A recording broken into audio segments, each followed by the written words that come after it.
Hello everyone, welcome back to my channel. So ఏంటి ఇవాళ traffic roads అనుకుంటున్నారా? After 1 month మేము ఇంటికి వెళ్తున్నాం, మీ అండ్ రవి. ఇన్ని డేస్ మమ్మీ వాళ్ళ ఇంట్లో ఉన్నాం. 1 month బ్యాక్ వచ్చాం, తర్వాత లాక్డౌన్ పడింది, అక్కడే ఉండిపోయాం. పేరుకి లాక్డౌన్ కానీ బయట ట్రాఫిక్ మాత్రం చాలా చాలా ఘోరంగా ఉంది. జనాలు నిజంగా పని మీద బయటకు వస్తున్నారో లేకపోతే ఇదే టైం అని చెప్పి బయటకు వస్తున్నారో తెలియదు, కానీ చాలా క్రౌడెడ్గానే ఉంటున్నాయి రోడ్స్ అయితే. సో మేము ఆల్మోస్ట్ 1.5 hour జర్నీ తర్వాత ఇంటి దగ్గరకు వచ్చాం.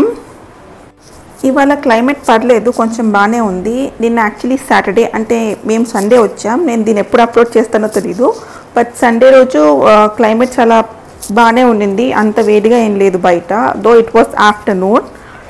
సో ఇంటి దగ్గరికి వెళ్ళిపోతున్నాం మనం. పేరుకు ఒక ఊళ్ళో ఉంటామనే కానీ మేము ఒక మూల వాళ్ళొక మూల ఉంటారు. జర్నీ 1.5 to 2 hours పడుతుంది. చాలా విసుగు వచ్చేస్తుంది అసలు అంతసేపు జర్నీ చేయాలంటే, సిటీలో అది కూడా. Finally we have reached. వెళ్ళి చూద్దాం పదండి ఇంటి పరిస్థితి ఎలా ఉందో ఆఫ్టర్ 1 month. నాకు తెలిసి బాగా డస్ట్ పట్టిపోయి ఉంటుంది. ఇప్పుడు క్లీనింగ్కి వాటికి మాకు ధూళి తీరిపోద్ది. సో చూడాలి ఎలా ఉందో. Come on, let's go. మేము వస్తున్నామని చెప్పి రవి వాచ్మెన్కి ముందే చెప్పి బయట అంతా క్లీన్ చేయించాడు. సో అక్కడంతా వాటరీ ఉంది, అండ్ చెట్లు ఏమైపోయాయని డౌట్ వచ్చింది నాకు. తో వాచ్మెన్ వాళ్ళకి చెప్పాం వాటర్ వేయమని, బట్ చచ్చిపోయాయి పాపం కొన్ని. అంటే నా దగ్గర ఉన్నవే కొనిలేండి, అవి కూడా డ్రై అయిపోయాయి. ఇది బయట ప్లాంట్స్ పరిస్థితి. ఇంకా లోపలికి వస్తే రాగానే ఇంకా నేను కిచెన్లోకి వెళ్ళిపోయాను. కిచెన్లో ఎందుకంటే అప్పటికే 12:30 అయిపోయింది, లంచ్ టైం అవుతుండింది. నాకు అప్పటికి ఆకలి కొంచెం స్టార్ట్ అవుతూ ఉండింది. సో ఫస్ట్ వంట చేసుకుంటే మిగతా పనులు తర్వాత చేసుకోవచ్చు తిని తీరగ్గా అని చెప్పి వంట స్టార్ట్ చేశాను. సో చెప్పాను కదా 1 month తర్వాత వస్తున్నామని చెప్పి. చాలా డస్టీగా ఉంది, అది అన్ని క్లీన్ చేసుకుంటూ చేయాల్సి వచ్చింది. అండ్ కుకింగ్ విషయానికి వస్తే టొమాటో పప్పు పెట్టాను అండ్ రైస్ పెట్టాను. ఇవి రెండు అవుతున్న టైంలో ఆమ్లెట్ కూడా వేసుకుందామని చెప్పి అనుకున్నాను. ఈ మీన్ టైంలో రవి హాల్లో కొంచెం డస్టింగ్ చేస్తున్నాడు. నాకు కొంచెం డస్ట్ ఎలర్జీ, అందుకే నేను డస్టింగ్ జోలికి అంతగా వెళ్ళను. సో తను హెల్ప్ చేస్తున్నాడు పాపం, డస్టింగ్ అంతా తనే చూసుకుంటున్నాడు హాల్లో.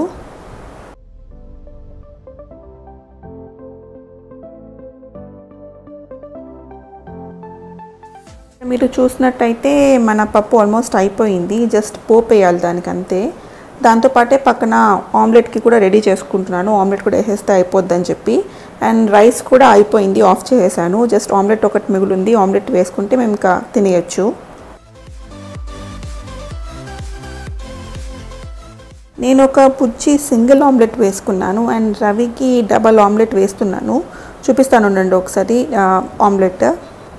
నా బుజ్జి ఆమ్లెట్ అయితే రెడీ అయిపోయింది. రవి ఆమ్లెట్ ఇన్ ప్రోగ్రెస్లో ఉంది. అది అయ్యేలోపు మనం లంచ్ సెట్ చేసుకుందాం రండి. సో బేసిక్గా అన్నీ తెచ్చి ఇక్కడ పెట్టుకుంటున్నాం తినడానికి. ఇంకా రవి ఆమ్లెట్ కూడా అయిపోయింది, అన్నీ సెట్ చేసుకుంటే కూర్చొని తినడమే. ఇంకా మామూలుగా అయితే కింద కూర్చొని తినేవాళ్ళం, బట్ ఇప్పుడు కొంచెం పైన కూర్చొని తినాల్సి వస్తుంది. సో మనం అన్నీ రెడీ అయిపోయాయి. నేను తినేసి మిమ్మల్ని కలుస్తాను. నేను ప్రతిసారి తిన్న తర్వాత కలుస్తా అంట, కానీ మళ్ళీ ఈవినింగ్ కాఫీ టైంకే కుదురుతుంది నాకు. సో అక్కడ పాలు పెట్టేసి వచ్చాను అండ్ ఇక్కడ హెయిర్కి ఆయిల్ పెట్టుకుంటున్నాను.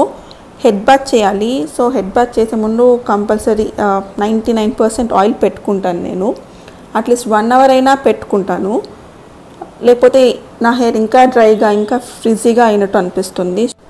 మామూలుగా అయితే టైం ఉంటే కొంచెం ఆయిల్ని బౌల్లో తీసుకొని వామ్ చేసుకొని పెట్టుకుంటాను, అంటే గోరువెచ్చగా చేసి పెట్టుకుంటాను. అలా పెట్టుకుంటే మంచిదని చెప్పి విన్నాను అనమాట, అందుకే అలా పెట్టుకుంటాను. బట్ ఇప్పుడు టైం లేదు కాబట్టి డైరెక్ట్గా పెట్టేసుకుంటున్నాను. We're done with oiling the hair. ఇంకెళ్ళి మనం కాఫీ సంగతి చూద్దాం పదండి. మామూలుగానే నాకు 1 week ఇంట్లో లేకుండా బయటకు వెళ్తే వచ్చేసరికి ఏది ఎక్కడ ఉన్నాయో అని చెప్పి మర్చిపోతుంటాను.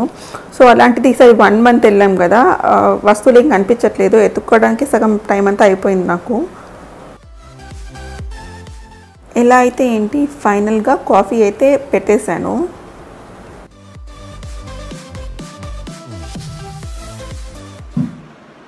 As usual afternoon 1 hour nap కాస్త 2-3 hours అయిపోయింది. ఎక్కడ పనులు అక్కడే ఉండిపోయాయి. ఇల్లు మాప్ చేయాలి ఫస్ట్. రాగానే జస్ట్ స్వీపింగ్ అయింది కానీ మాపింగ్ అవ్వలేదు. మాప్ చేసుకోవాలి.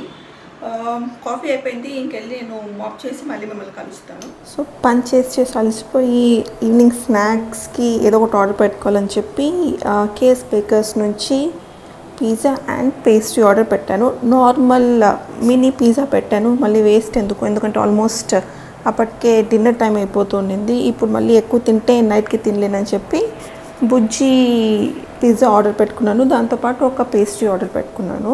చూపిస్తాను మీకు కూడా. అదే ఇక్కడ ఓపెన్ చేస్తున్నాను actually. So this is the pastry. అది మెల్ట్ అయిపోతుందని చెప్పి ఫ్రిడ్జ్లో పెట్టేసి వచ్చాను. And this is the pizza. నేను ఇలా ఎక్స్పెక్ట్ చేయలేదు, బట్ అలా వచ్చింది. నేను హాఫ్ తిని రవికి హాఫ్ పెట్టాను. ఇంకా నా స్నానం అయిపోయింది. అండ్ మేజర్ టాస్క్ నాది పెండింగ్ ఉండింది ఏంటంటే దేవుడి షెల్ఫ్ క్లీనింగ్ అండ్ దేవుడి సామాన్లు క్లీనింగ్. ఏ పని చేసినా అలసట వస్తుందేమో కానీ నాకు దేవుడిది చేస్తుంటే మాత్రం ఎక్కడ లేని ఓపిక వచ్చేస్తుంది. ఎందుకు ఏమో తెలీదు. సో స్టార్ట్ చేశాను. ఆల్మోస్ట్ 40-50 minutes పట్టింది అవన్నీ క్లీన్ చేసుకొని బొట్లు పెట్టి పూజ చేసేసరికి. నేను ఇంత కష్టపడుతుంటే రవి ఏం చేస్తున్నాడా అని చాలామందికి డౌట్ రావచ్చు. సో రవి పనుల్లో చాలా బిజీగా ఉన్నాడు. లైక్ డస్టింగ్ అని చెప్పి షీట్స్ మార్చడం, ఏవైతే డస్ట్కి రిలేటెడ్ వర్క్ ఉంటాయో అటు సైడ్ నేను ఎక్కువగా వెళ్ళను. మోస్ట్లీ నేను కిచెన్ వర్క్ వరకే చూశాను. చెప్పాలంటే కిచెన్లో వర్కే ఇవాళ నేను చేయగలిగాను. మిగతాదంతా పాపం తనే చేశాడు. Like we share always. అదే అయింది ఇవాళ కూడా. సో మన వర్క్ కూడా ఆల్మోస్ట్ అయిపోవచ్చింది. జస్ట్ ఇంకా పూలు పెట్టి పూజ చేయడం మాత్రమే. ఆ పూలు పెట్టేసరికి నాకు మాత్రం చాలా టైర్డ్ అనిపించింది. ఎందుకంటే ఒక్కొక్క ఫ్లవర్ పెడుతుంటే కొంచెం టైరింగ్ అనిపించింది. సో మొత్తం అయిపోయాక ఇలా అనమాట మన పూజ అంతా అయిపోయింది. So puja done. Next dinner preparation. So డిన్నర్కి చపాతీ చేస్తున్నాను. అండ్ ఆఫ్టర్నూన్ చేసిన పప్పు ఉన్నింది. సో కర్రీ చేయాల్సిన అవసరం అయితే లేదు. చపాతీ ఒకటి చేయాలి. నాకు చపాతీ చేయడం ఎంత ఇష్టమో ఆ పిండి కలపడం అంత చిరాకు తెప్పించే విషయం. అసలు నాకు ఎందుకో నచ్చదు అది. I don't know why, but నచ్చదు. బట్ తప్పదు కదా, ఇంకా చపాతీ చేసుకోవాలంటే ఖచ్చితంగా ఈ మిక్సింగ్ ప్రాసెస్ కూడా మనమే చేయాలి.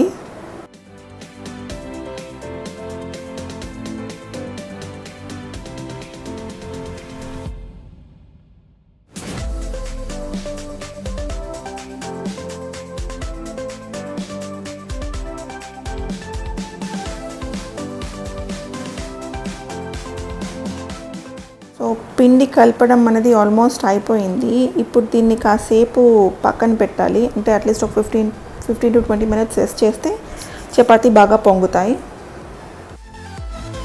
ఒక హాఫ్ అన్ అవర్ తర్వాత ప్రాసెస్ స్టార్ట్ చేశాను. నాకు రవికి కాబట్టి జస్ట్ 5 చేస్తాను. సో రోలింగ్ అయితే ఒక 15 కూడా కాదు, 10 minutesలో అయిపోద్ది. అండ్ అవి ఫ్రై చేయడానికి కాలవడానికి ఇంకొక 5-10 minutes. సో 20 minutesలో అయిపోతాయి చపాతీ మాకు కావాల్సినవి. సో రోలింగ్ అయిపోయింది, ఇంకా ఫ్రై చేయడమే.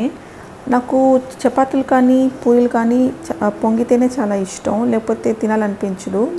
సో నేను చేసేవైతే బాగా పొంగుతాయి.